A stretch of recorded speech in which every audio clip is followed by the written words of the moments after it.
Medical college হাসপাতাল, এটা 2011 সালের 9 অক্টোবর থেকে আরম্ভ হয়ে 2026 সাল পর্যন্ত এখনও কোনো অগ্রগতি নেই। পড়ে আছে প্রায় 100 কোটির উপরে সম্পদ, টাকার মেশিনপত্র পড়ে আছে। মাননীয় স্বাস্থ্যমন্ত্রীর নিকট আমার আকুল আবেদন, যত দ্রুত সম্ভব মেডিকেল কলেজ হাসপাতাল চালু করার মাধ্যমে আমাদের এই 5-6টা জেলার মানুষের অন্তত চিকিৎসার সুব্যবস্থা করার জন্য আহ্বান জানাচ্ছি। জনাব মোহাম্মদ আমির হামজা, কুষ্টিয়া 3। আসসালামু আলাইকুম রহমতুল্লাহ। বিসমিল্লাহির রহমানির রহিম। মাননীয় স্পিকার, আপনাকে ধন্যবাদ। আমাদের উত্তর অঞ্চল এবং দক্ষিণ অঞ্চলের প্রবেশদ্বার সংস্কৃতির রাজধানী কুষ্টিয়া। এখানে বটতল থেকে কুষ্টিয়া বিশ্ববিদ্যালয় পর্যন্ত এবং বটতল থেকে পাটিকাবাড়ির শেষ সীমানা পর্যন্ত প্রায় 20 কিলোমিটার, ওদিকে 22 কিলোমিটার এই রাস্তা অত্যন্ত জরাজীর্ণ অবস্থা।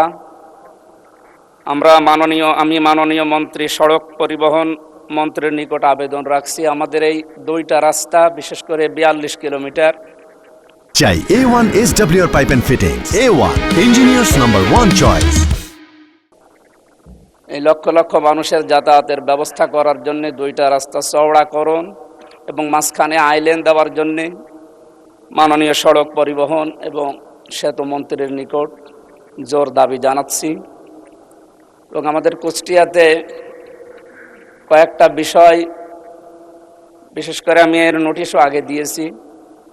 মেডিকেল কলেজ হাসপাতাল, এটা 2011 সালের 9 অক্টোবর থেকে আরম্ভ হয়ে 2026 সাল পর্যন্ত এখনও কোনো অগ্রগতি নেই। পড়ে আছে প্রায় 100 কোটির উপরে সম্পদ, টাকার মেশিনপত্র পড়ে আছে। এখানে 23টা বিভাগ চালু হওয়ার কথা, 2টা বিভাগ চালু হয়ে পড়ে আছে। প্রায় 5টা জেলার মানুষের 18 থেকে 20 লক্ষ মানুষের এখানে চিকিৎসার ব্যবস্থা করা সম্ভব যদি এটা অতি দ্রুত চালু করা হয়।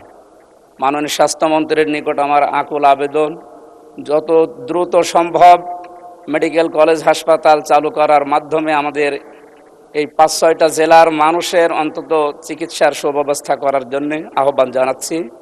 মাননীয় স্পিকার, আপনাকে